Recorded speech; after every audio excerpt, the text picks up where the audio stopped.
A viral video shows Pop Smoke's killer with a black eye and bruises covering his face. 5 years after he took Pop Smoke's life and admitted he felt no remorse, the streets appear to have finally caught up with him. I'm sorry.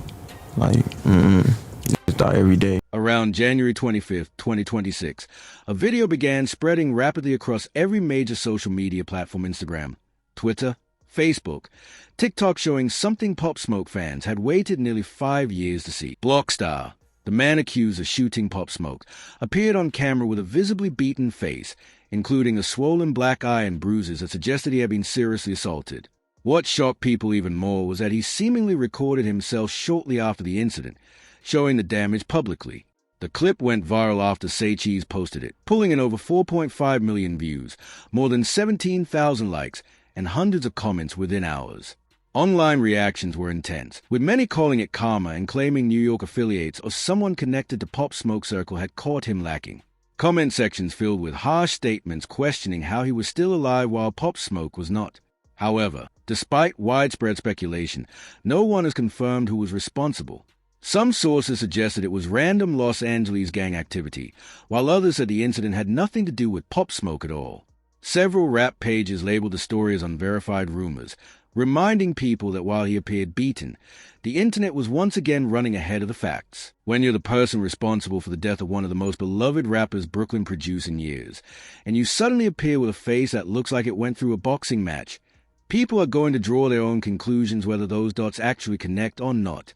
The satisfaction in the comment sections was undeniable. To a lot of people, this felt like street justice finally catching up, especially since the legal system barely touched him. He was only 15 years old when Pop Smoke was killed, which meant he was tried as a juvenile. While his sentence was officially listed as 50 years to life, California's juvenile law meant he was only committed to a state facility until age 25.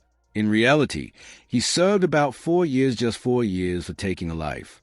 So when the internet saw him beaten and bruised, the reaction was almost guaranteed. This wasn't just about a viral clip. It was years of built-up anger finally spilling over. The frustration came from watching the same person walk free and then refuse to move in silence, instead of disappearing. Instead of showing remorse, he went on podcasts and sat for interviews, casually talking about the situation like it was nothing. In some of those conversations, he practically relived the night Pop Smoke was killed, speaking in a way many people felt was cold and disrespectful. That only added fuel to the fire. But to understand why emotions run this deep, you have to rewind the story. Back to February 2020. Back to that night in the Hollywood Hills, where everything changed.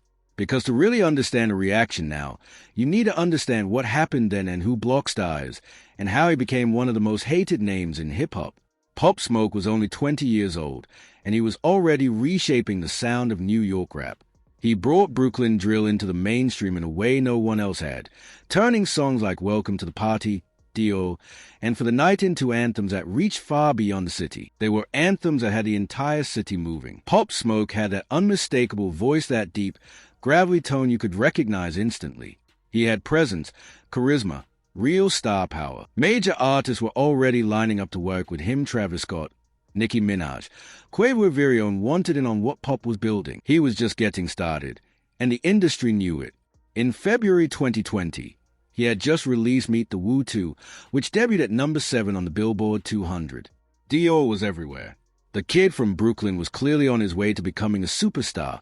Around that time, Pop had moved out to Los Angeles to focus on his career and was staying at an Airbnb in the Hollywood Hills. The day before everything went wrong, he posted a story on Instagram showing off gifts from the fashion brand Amira bags, clothes, the usual rapper flex. But that post came with a fatal mistake. One of the bags still had the shipping label attached, and the address of the Airbnb was clearly visible. It wasn't blurred or covered.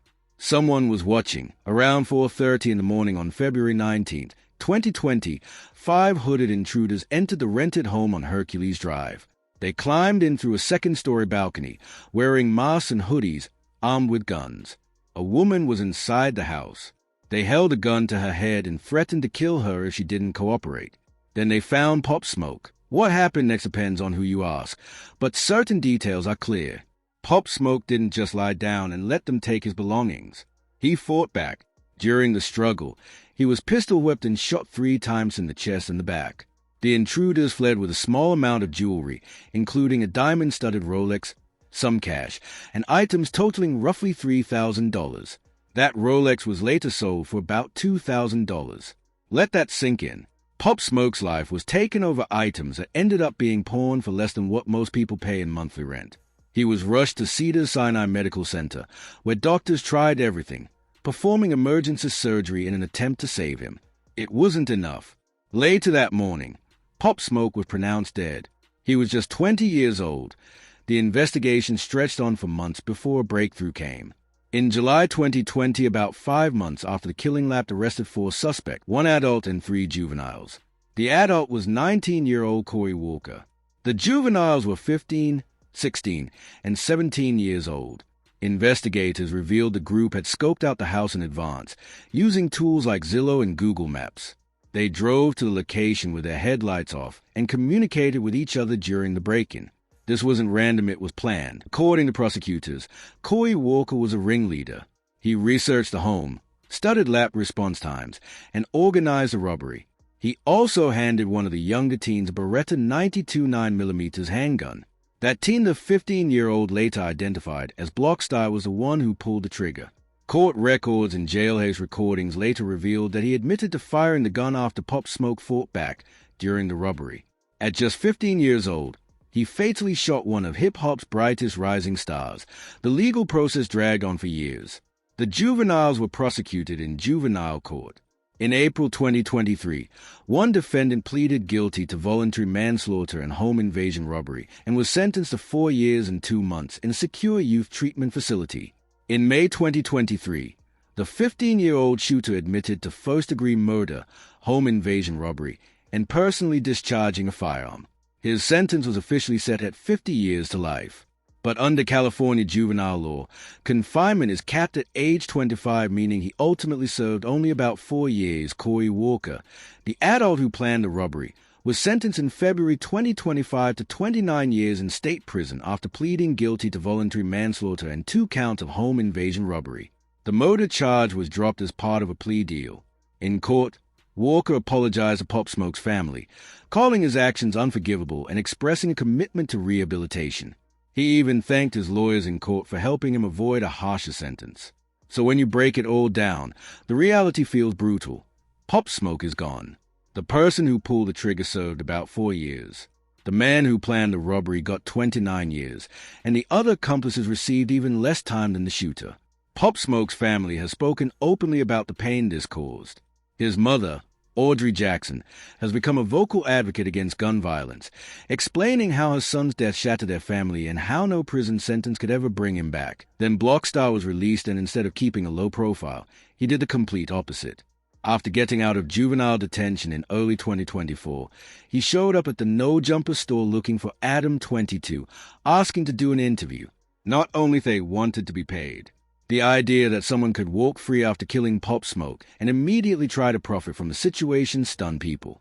The interview dropped around July 4th or 5th, 2024, titled Blockstar on the murder of Pop Smoke, his troubled upbringing, and more. It ran over an hour and instantly went viral. In the interview, Blockstar walked through his background growing up in Compton, getting kicked out of schools, moving to Los Angeles, joining Hoover, dealing with a father who was in and out of prison, and developing anger issues along the way. He talked about being arrested for the first time at 13 or 14 on an attempted murder charge. But when the conversation turned to the night Pop Smoke was killed, the tone shocked viewers. Blockstar spoke about it with no visible emotion, no remorse, like he was talking about something ordinary. He said it was a robbery, that no one sent them there, and that all the conspiracy theories were false. He dismissed rumors about Pop Smoke being set up, denied involvement by Pop's friend Mike D, rejected speculation about the woman who was in the house, and insisted nobody backdoored anyone. He framed it as clearing the record, but the way he spoke felt deeply disrespectful to many, as if he were explaining a misunderstanding rather than acknowledging a life taken. When Adam 22 asked how they found the Airbnb address, especially the theory about the gift bag with a visible shipping label, Blockstar said he couldn't speak on that part and claimed he didn't know how the address was discovered, adding that he wasn't going to lie about it.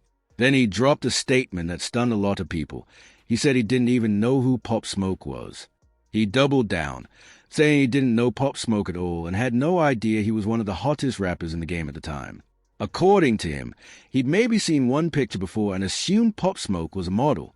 A model. When Adam22 asked him directly if he was a trigger man, Blockstar responded with just 2 words. Next question. It wasn't a denial, more like a careful sidestep. He couldn't admit it on camera without serious consequences, but he also didn't deny it. He brushed past it the way someone avoids an uncomfortable topic, and the message was loud without being spoken. The same thing happened when he was asked whether he and his crew had done robberies like that before. Again, his response was, next question. Not a denial, just another dodge. But the implication was clear to anyone watching. This didn't sound like a first-time situation. As he continued talking about that night, his story started to contradict itself. He claimed no one was supposed to get hurt, then followed that up by saying there was too much movement from Pop Smoke and from others in the house. So which was it? An accident, or a situation that spiraled because of movement? Those are 2 very different explanations. What really fueled the outrage was how casually he spoke about it all. He admitted he was high that night, saying he was on a perk and not fully aware of what was happening. In other words, he went on a robbery mission while high, barely in control, and someone ended up dead. But the moment that truly set the internet on fire came when Adam22 asked him if he regretted it. Blockstar said he wasn't sorry for anything. He added that it shouldn't have happened, but people die every day and he wasn't sorry about that. I ain't sorry. Just die every day. That Pop Smoke was rapping about street life anyway, so he ain't sorry about it, but his condolences to the family. He sent condolences, but is not sorry because in his world, people die every day. And Pop Smoke was rapping about that life. When Adam22 gave him a chance to speak directly to Pop Smoke's family, music, Blockstar said he wanted to apologize for his actions that he made as a kid. That there's no excuse, but that's just the way he grew up. That's the way he had to learn to live. I just want to send my condolences and apologize for my actions that I made when I was a kid. And that's just, there's no excuse, but that's just the way I grew up. That's the way I had to learn how to live. He offered something that sounded like an apology, but at the same time he shifted the blame to his upbringing, saying that's simply how he was raised. According to him, the people around him growing up, his family and his circle, taught him to feel no remorse, telling him, you ain't sorry for nothing. Whatever you did it for a reason, so stand on it. When Adam22 brought up the widespread belief that he got off too lightly, Blockstar didn't push back. He agreed, saying they were right and that he did get off easy, but brushed it off as just the way California law works. They right, I did get off too lightly. Yeah, California be like that now? He agreed, he admitted it, and he walked away far easier than most people expected without a single complaint. In the interview, he described his time in juvenile detention, and shockingly, it didn't sound hard at all. He talked about having easy access to phones, wax pens, puff bars, even a tattoo gun, admitting he got caught with over 20 phones during his time locked up.